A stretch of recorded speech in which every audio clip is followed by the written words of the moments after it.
Good evening and welcome to the April 27th.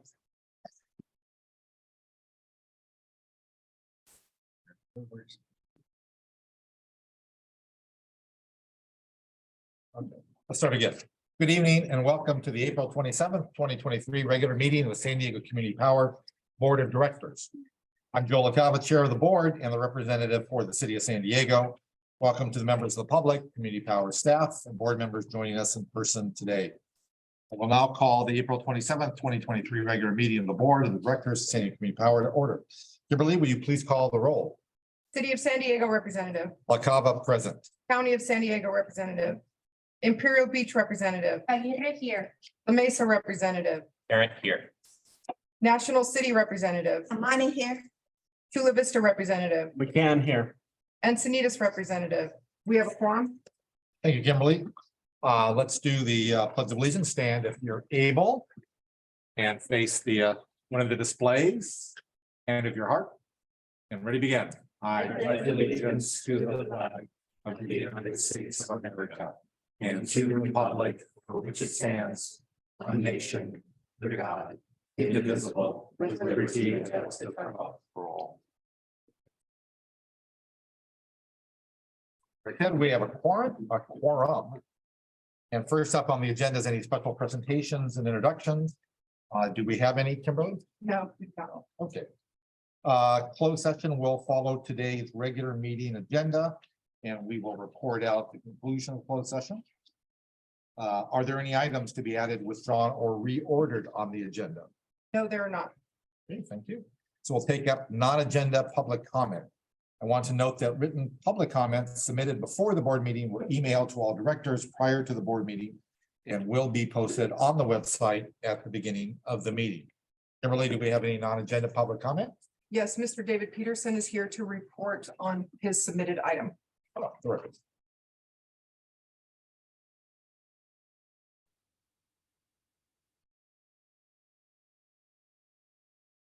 What I'd like to talk about today is another item that didn't have a chance to present at last Friday's meeting because 3 minutes are up. Study and use of repurposed EV battery modules. Now, this is not really my idea, okay? A lot of people have thought about repurposing EV modules because that's a good use of them.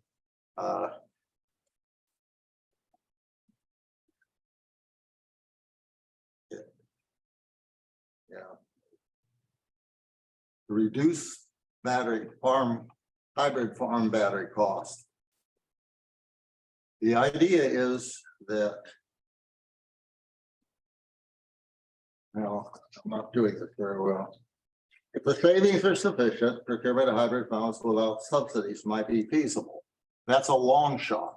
The reason for me being here and taking your time is that if it became possible to do this, it might be that we could get rid of subsidies as a requirement for deploying battery farms. If you save enough money on the batteries, you're able to perhaps get rid of this subsidy. It would have the batteries that come out of EVs may have a long life. A typical battery on a Tesla Powerwall, for instance, could maintain its power rating up to 90% of its power rating over at the end of 10 years. So it's not a far-fetched idea, but there's a lot of problems, okay, that includes interfacing different modules and others. The only reason that this really becomes high priority is the idea of protecting us against the Congress not being able to subsidize enough of the battery farms that we're doing. I think the study partners should include Argonne, of course, and most importantly, Tesla. Tesla builds 500,000 EVs a year. And as you know, they're under contract to Argonne for providing all the mega packs for Vikings. So it's important that we know whether or not that they're using the same battery module design, mechanical design, and that those EV batteries would be able to fit inside are into a mega pack. And I'm saying here, so just maybe we should put 12 demonstration modules from, say, infant mortality or collisions. Maybe the front end of a Tesla has a collision. You can get good battery modules out of the back side of the Tesla to be used.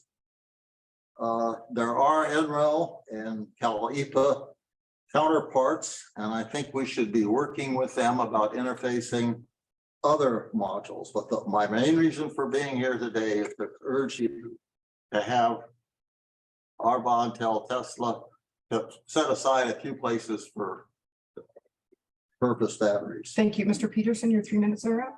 Okay. Do we have any other non-agenda? No, there are no other additional comments. But we do appreciate that, Mr. Peterson, taking the time to come out here. But with that, we'll move on to the consent calendar. And for the record, we have 9 items. Approval of October 27th, 2022 minutes. Receive and file the treasury report for period ending February 28th. 3. Receive and file update on back office operations. Receive and file update on marketing and public relations. Receive and file update on regulatory and legislative affairs. Receive and file update on power services. Receive and file update on human resources. Approval of the 3rd Amendment to Information Technology Agreement with Brentech for up to $77,380 for computer-related and information technology-related services and technical labor services to Community Power through June 2024. And number 9, approval of professional services agreement with the Energy Coalition up to $350,000 for consulting services to support the formation of a regional energy network, or REN, through December 31, 2024. Are there any directors that would like to pull any items from the consent calendar? Not seeing any requests. Kimberly, do we have any public comment on the consent items? No, there's no public comment. All right. Can I entertain a motion? Mr. Chair, I would be happy to make a motion to approve the consent calendar. So moved. All right, Mayor. I'll second. Second, and second by Mayor. So we have a motion by Mayor McCann to move the consent calendar, and a second by Mayor Aguirre. Kimberly, you can actually just vote by acclamation. All in favor, raise your hand. That passes 5-0. I almost forgot there, Ryan. I'm used to the old paradigm myself. Yeah. All right, we'll move on to item number 10, which is the approval of the debt policy. And I will turn it over to Dr. Eric Washington to present the item. Thank you, Chair LaCava. Good evening, directors. This item was reviewed by the FRMC Finance and Risk Management Committee, as well as our general counsel, our legal. I wanted to yield just a moment to Mayor McCann to see if he would like to make any opening remarks prior to me presenting this item. Thank you, Mr. Washington. Chair, staff presented a preliminary framework of the proposed debt policy to the Finance and Risk Management Committee, FRMC, during the March 16th, 2023 meeting. After receiving questions and feedbacks from the committee, staff prepared a draft of the debt policy. The FRMC received and reviewed the draft of the debt policy during the April 13th, 2023.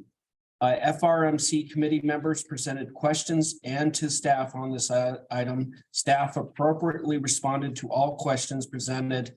The committee is supportive unanimously of this item and recommended it to be advanced for board approval today. Thank you. Thank you, Director. Mayor John McCann. Again, I'm Dr. Eric Washington. I'm the Chief Financial Officer and Deputy Chief Executive Officer and Treasurer of the Board at San Diego Community Power. And I'll be presenting to the board item number 10, a recommendation for approval of our debt policy. So our debt policy will govern the issuance and management of debt on behalf of San Diego Community Power in accordance with our joint powers agreement as it aligns with the state requirements. The board has taken several actions previously positioned San Diego Community Power to ultimately pursue an investment grade credit rating. Previous actions include approval of a reserve policy, approval of a rate policy, a rate setting policy, and then most recently, affirmation of our strategic plan. So this debt policy will be another component of the package that we would have to assemble in our efforts to pursue an investment grade credit rating. Once we can obtain that credit rating, it positions us to be able to go out and actually issue bond and other forms of debt, which would directly feed into some of our strategic goals. So next slide, please.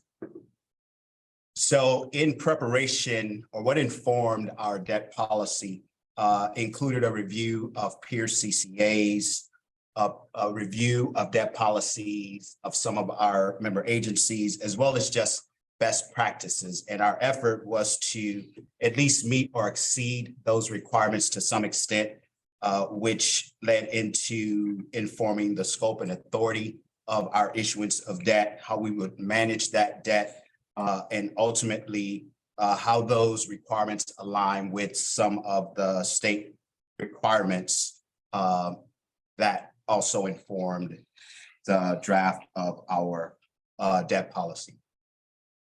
Next slide, please.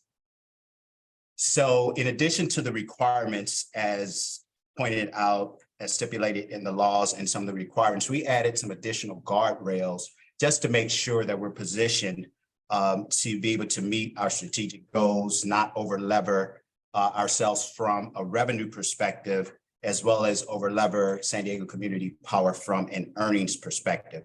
So we've set some bond tests that would pretty much provide a framework that would inhibit us from being in a position of over-lever. In addition to that, we decided in our policy points out that we would pursue green type bonds specifically for clean energy and environmental type projects. So this slide just summarizes some of the additional requirements we've added over and above requirements by state laws and codes. Next slide, please. This slide presents just a few of the types of debt we would pursue in our debt policy, including the long-term issuance of bonds, short-term financial instruments, as well as variable rate debt, and then how we might refund some of the existing debt should the need ever arise. So the policy would also frame the extent or the term of the debt instruments that we would issue as well. Next slide, please. So to sort of lay out the bond test and give us an idea of the extent of our exposure based on our 2024 projections, we included an example in the presentation that if we were to issue a bond in the amount of $5 million with a 5% interest rate over a 20-year repayment term, we really wanted to have some visibility where we would land in terms of the bond test that we're proposing, including 1.5 times max revenue. So said differently, the debt that we would issue, our revenue would have to exceed that by 1.5 times compared to the state requirement of just 1 time coverage. And then secondly, our exposure from an expense perspective would be limited at 5%, where the state would allow up to 10%. So next slide, please. I apologize for the font in this slide. It's really hard to read. And my display just went out, so I'm unable to, okay, here we go. Thank you, Karen. Yeah. Technology. So essentially looking at our projected revenue for fiscal year 2024 at 1.3 billion, I'll call it, rounding up, with expenses of 974 million, with the net position of 310 million. So essentially, if we were to take the stream of payments of a 20-year term on that $5 million bond with the 5% interest rate, our total debt on that would equate to 802 million, which would be well under the 1.5 maximum requirement based on that bond test. And then looking at it differently, looking at the expense parameter, where the total annual debt service could not exceed 5% of total expenses, we'd have a debt service of 40.1 million, where our net position, our earnings would support a payment based on the 5% threshold of 48.7 million. So these bond tests really just give us an opportunity to take a look where we would land to make sure that we're not, again, over levered from a revenue perspective, as well as being over levered from an expense perspective. And so these are supportive of our reserve building strategic goal. So if we were to have a bond issue, we would not want to impact our ability to continue to build those reserves. And then also we would not want to be in a position where our net revenues could not support the stream of payments of the total outstanding debt at any given point in time. Next slide.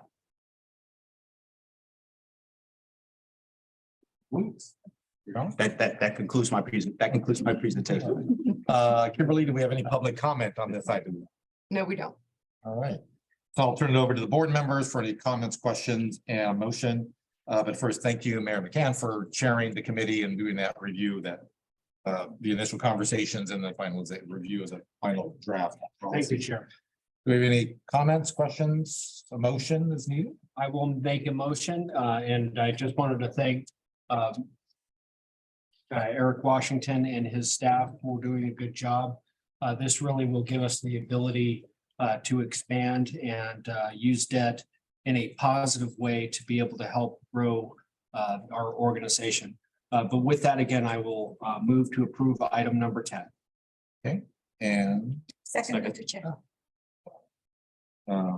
beat us, gonna beat you out there, Colin. So. Okay. All right, I'll live.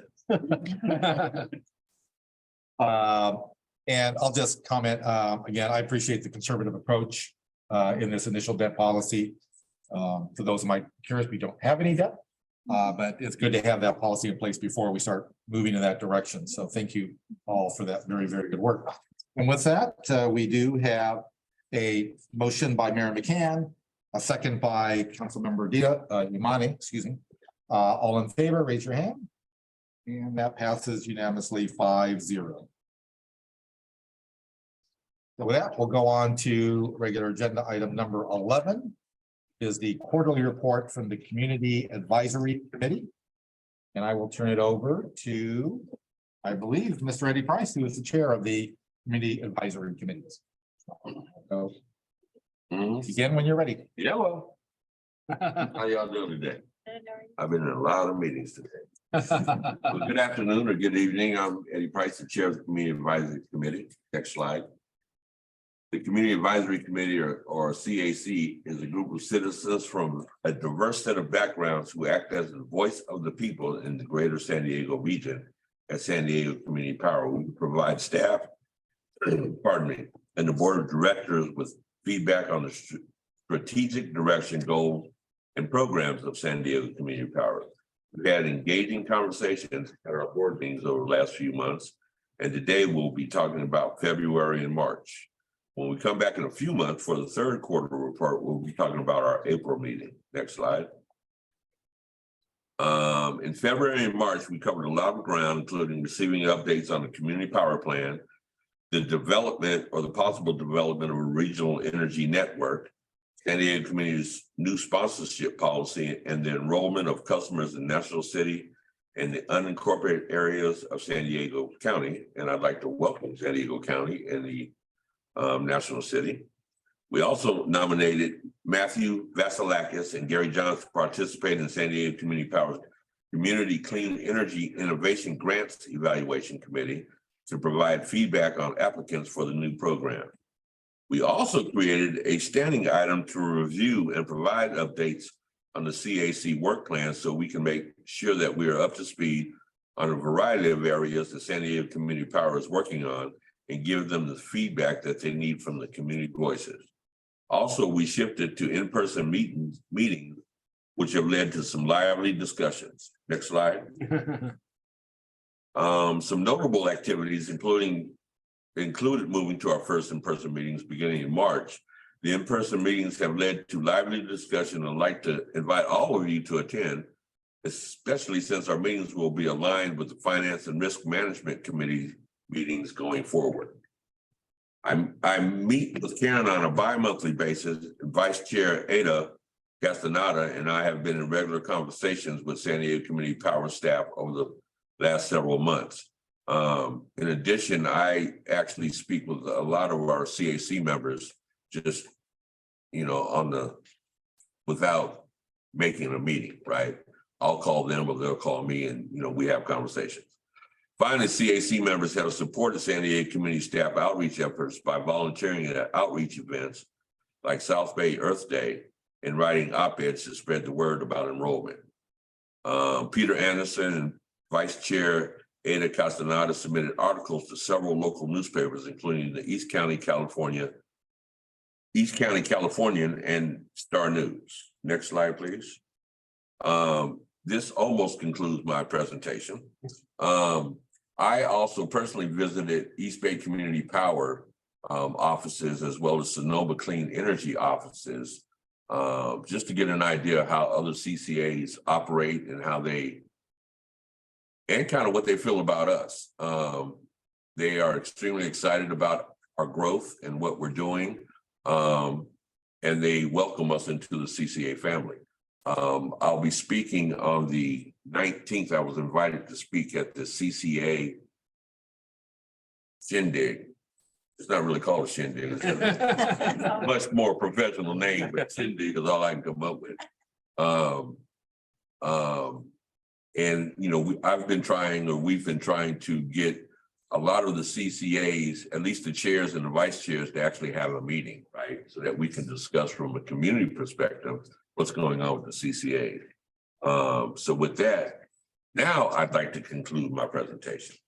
The recommendation on the item is that the board receive and file the quarterly report. Thank you. Well, thank you, Dave. Thank you for being the chair. I think you've been the chair Too long, too man. long. Well, since I've been the chair since the chair has been a chair. There you go. Yeah. Certainly appreciate your service. Yeah. Kimberly, do we have any public comment on this item? No public comment, no hands raised. Well, unless there's any objection, we will receive and file this quarterly report. Thank you for Eddie coming out and doing that. Thank you. Do you have any comments or questions for Eddie? Gary? Just quick comment. Thank you for all the work that you do. The community's perspective is incredibly important to this board, to me personally as well. It's a view that, we need to have. And I really appreciate all your work on this. I do have a quick question for staff, and apologies if we already do this and I may have missed it, but do we do like a weekly or bi-weekly conglomerate of media that, such as these op-eds that the CC is writing to the board, that's circulated to the board? Hi, I'm Jen LeBron, Director of Public Affairs for San Diego Community Power. We do not currently do something like that, but we would be happy to put something similar to that together for the board in the future. I would love that, just so that we can read some of the wonderful op-eds and writings that some of our CAC members are doing. Sure, we'd be happy to put together media lists in the future for San Diego Community Power News. Great, thank you. Not seeing any other comments or questions? Again, thank you, Eddie. Thank you. Thank you very much. Thank you. Again, this is received and file for the record. Move on to item 12, approval of the Community Advisory Committee appointment for County of San Diego. And I'll turn it over to Victoria to present this item. Hello, thank you, Chair LaCompa, for the introduction, and good evening, Board of Directors, and thank you to the public that are in person and watching virtually. And I just want to express my appreciation to Vice Chair Lawson Reamer for having appointed me to seat 12 on the Community Advisory Committee to represent the County of San Diego. Serving on the advisory committee has been just like the opportunity of a lifetime to address environmental racism and be able to represent my community. And I'm super humble and honored to be sharing the item that will be nominating the next person that will be filling that seat. So if we could go to the next slide. This is just some background on the Community Advisory Committee. It was formed in 2020 with 10 committee members, 2 representatives from each of our founding 5 cities. And then in December of 2021, at the Board of Directors meeting, we added 2 additional representatives from National City and the County of San Diego.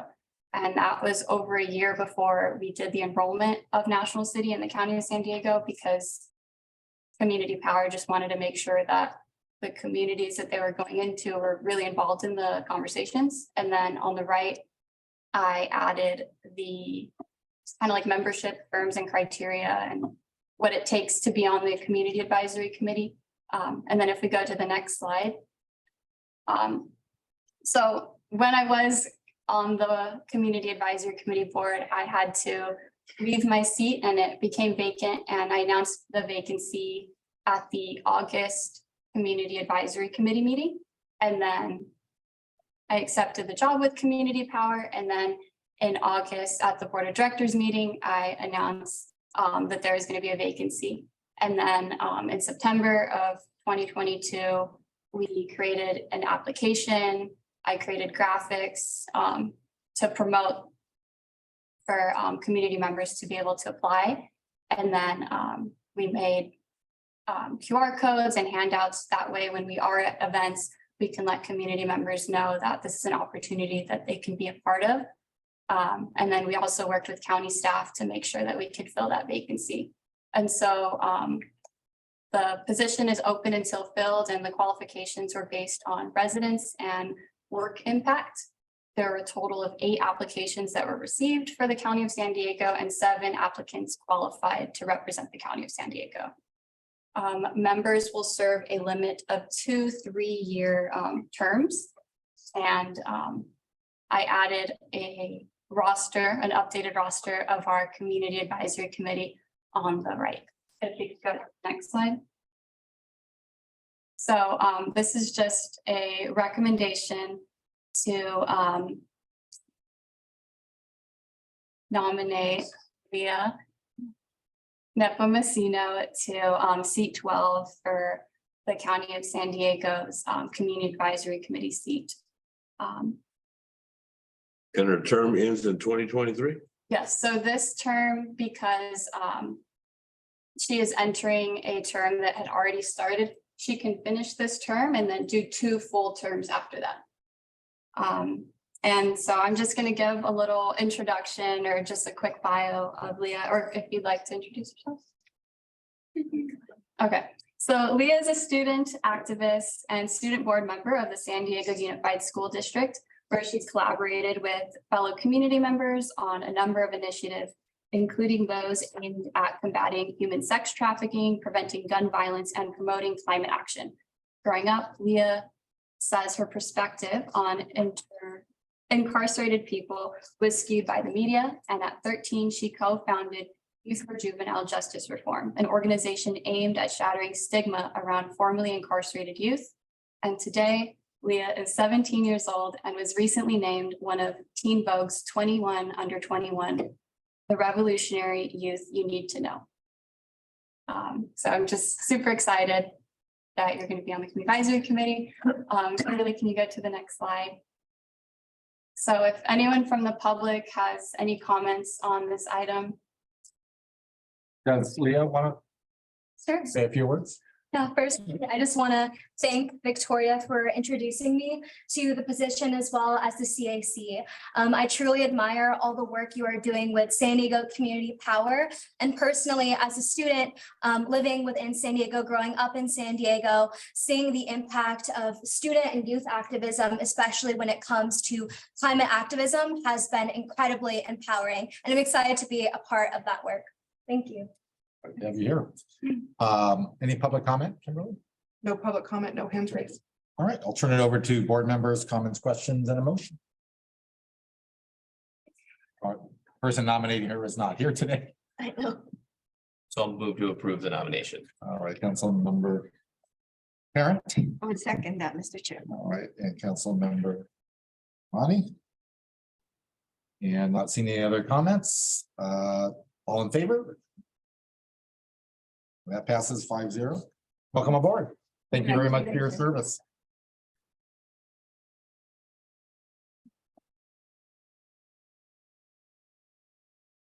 All right, with that, we go on to our last item of the agenda. Item 13, approve market offer confirmation letter for purchase of long-term market offer RPS Energy from PG&E and authorize the CEO to execute the agreement. Over to Byron Vosberg to present this item. Byron? Last item, Jerry. It's only 5:30. I know. I mean, I'm trying to. Too late to add more items. yes. Well, good evening, everyone. I think Byron Foster, Managing Director. Good to see you all again. Mike's on, or do I need to project? Thanks, sir. They're on. They're in. Okay, we're good. Great, thank you. So next slide, please. We have for you a long-term power purchase agreement here for your review that we've negotiated, not much negotiation, but participated in a solicitation with PG&E through a highly regulatory process overseen by the PUC, but presented here for review tonight. There's a whole lot of background here in the voluntary allocation market offer process. We've gone over that a few different times in various board meetings here related to the PCIA, the power charge indifference adjustment, and that ongoing rate making and kind of proceeding at the PUC. As part of that, again, this is the exit fee that our customers pay for contracts that the IOUs entered into prior to customer departure to CCAs. As part of that, there's been a large effort over the years to ensure that the attributes of these resources, whether it's renewables or adequacy or other attributes, flow through to the customers who paid for them or paying the above market costs. So through this multi-year process, we ended up with this VAMO allocation and then market offer process. We went through the voluntary allocation part of that, where all LSEs, load serving entities, largely CCAs with customers who departed from IOU service, were given the opportunity to elect an allocation of the renewable energy that the customers are paying for through the PCIA, the stranded resources that were still in the IOU portfolio. We participated in that process has completed. And through that, we signed an agreement with SDG&E to purchase a share of our renewables or their renewables that our customers are paying the above market costs for.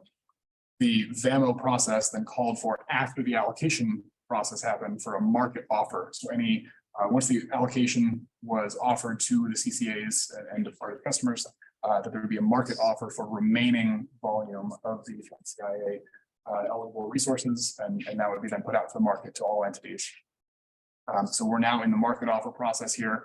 Again, it's PUC directed, it's overseen by the PUC, subject to PUC approval, and also overseen by independent evaluators for each of the IOUs, and very simultaneously for the three of them. Next slide, please.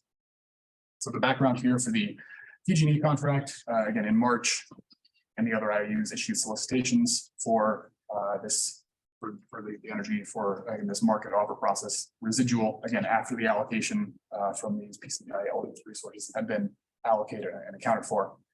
The pricing structure is a pretty common index plus pricing structure here. So the energy price floats with the energy markets, so there's no exposure there, but we do pay the what we did was say a fixed price for the renewable energy premium. The term for the long-term market offer from PG&E is basically from approval of the contract by the PUC up to the end of their long-term contracts. They will, in this product that we bid for and were awarded, the volume will reduce over time as their long-term contracts expire. So 2043 is the last year to be expected. We expect deliveries under this deal, but it will peter out over time as a number of deals expire between now and then.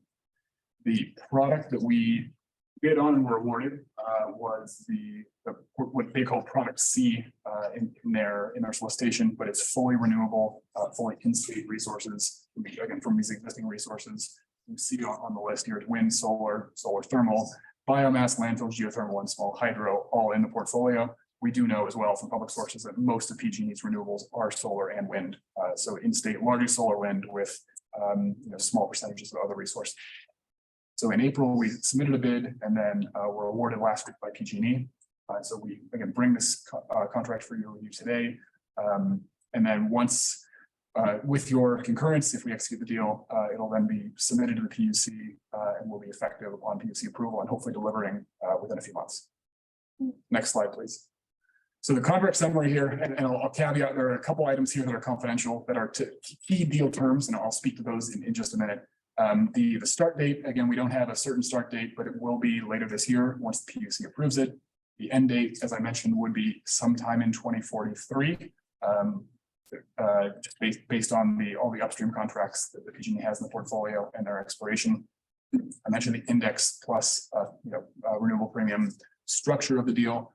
The pricing is confidential. Obviously in these contracts, don't release that publicly. So and certainly not however in negotiation. Volumes as well on the contract slice. We're basically bidding for a slice of PG&E's portfolio.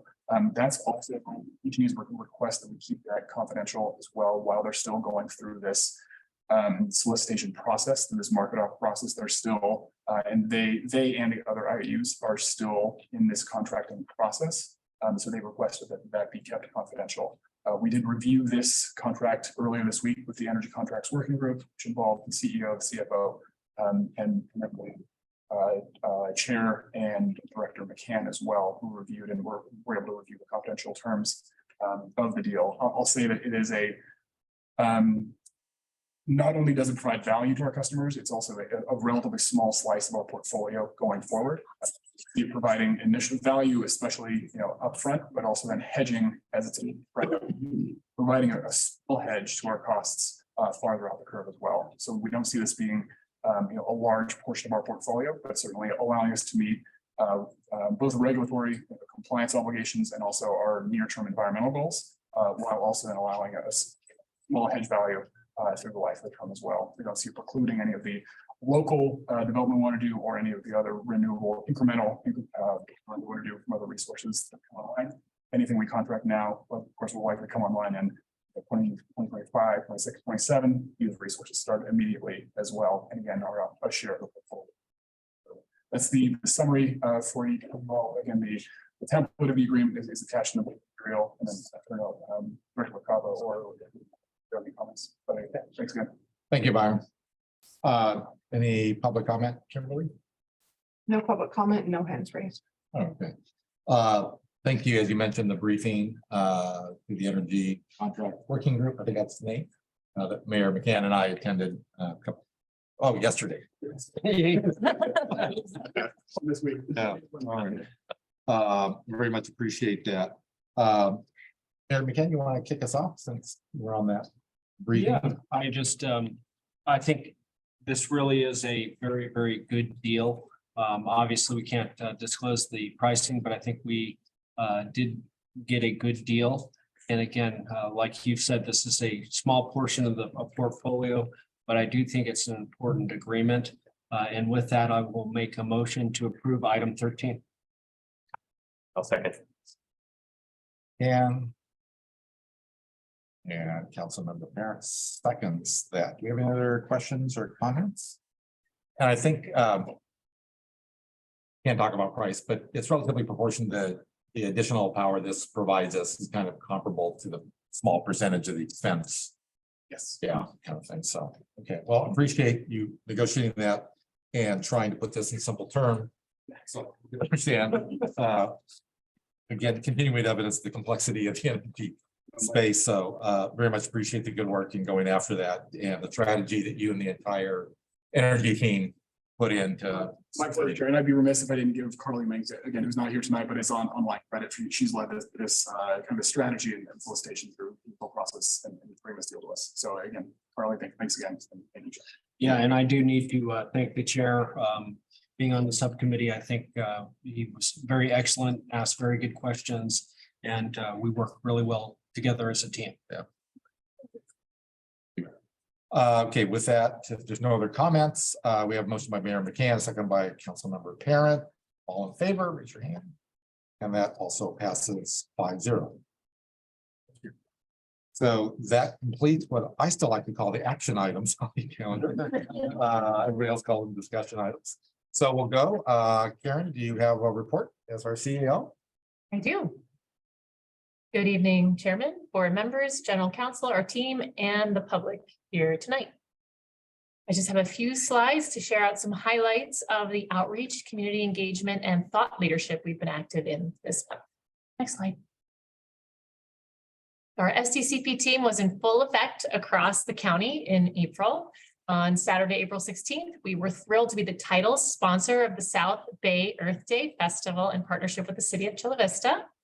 And then last Thursday, April 20th, Lee Friedman participated on the Biocom Earth Day panel alongside other panelists from My Green Lab, Thermo Fisher, and Novartis. Next slide, please.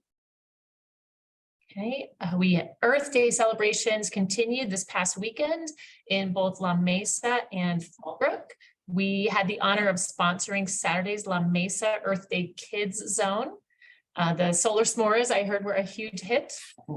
We also had the opportunity to connect with several of our CAC members. So thank you for those who were there and volunteering your time and energy. And on Sunday, we interacted with 70,000 plus attendees at the Fallbrook Avocado Festival, the largest one in the United States. Wow, 70,000. Wow, a lot of folks. We like our avocados. Next slide, please. And then I had the opportunity to sit down with Bant Breen for the Uncaged podcast and share a bit about the story of San Diego Community Power. It was recorded earlier this month and it will be airing, we hope, in the next couple of days.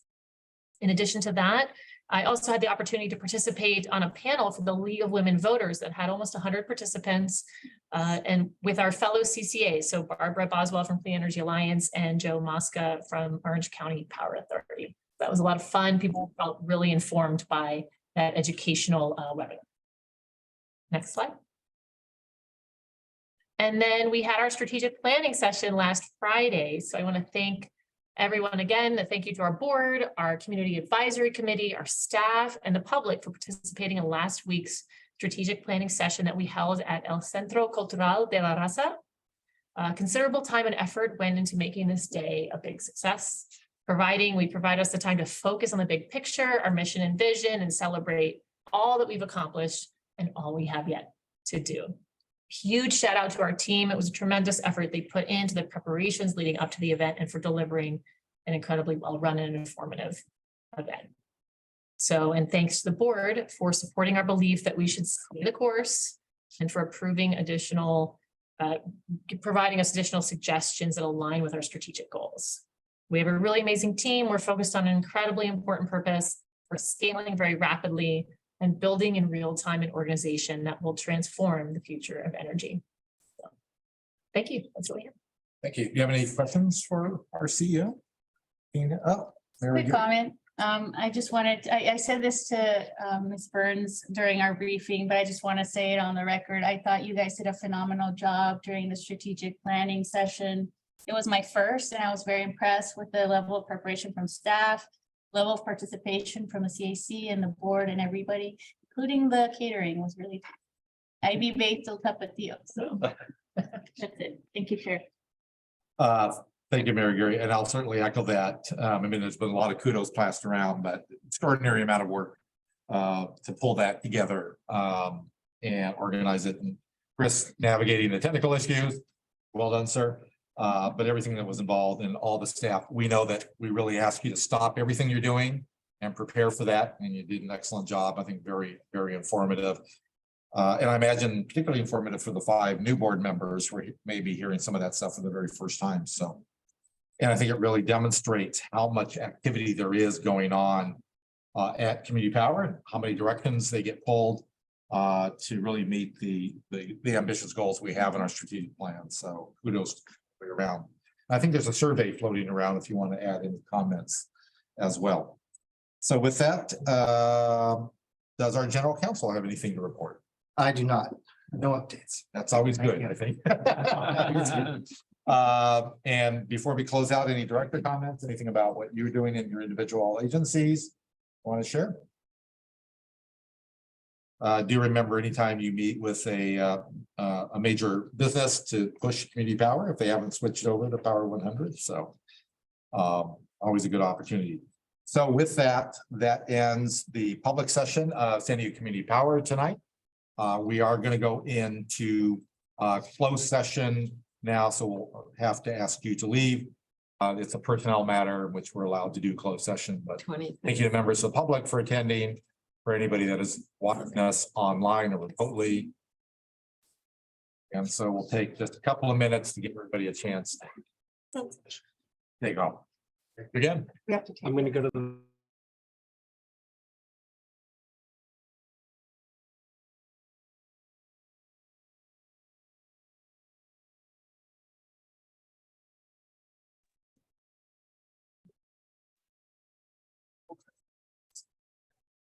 And then you can turn off mics. Kimberly, before you do that, was there any public comment? Any hands? I didn't. Okay, thank you. Thank you for the reminder again.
Okay, we're coming back into open session. All 5 board members are still present, with Supervisor Lawson Reamer and Councilmember Kelly Hinsey still absent. Go to our legal counsel. Is there any report out from closed session? There is no reportable action, Mr. Chair. All right, thank you. So that brings us to the end of our agenda. I appreciate everybody's participation. We are adjourned until the next regularly meeting of the Board of Directors of San Diego Community Power on May 25th, 2023. We're adjourned. Have everybody have a good evening. Thank you. Thank you, everybody. Thank you, everyone. Thank you.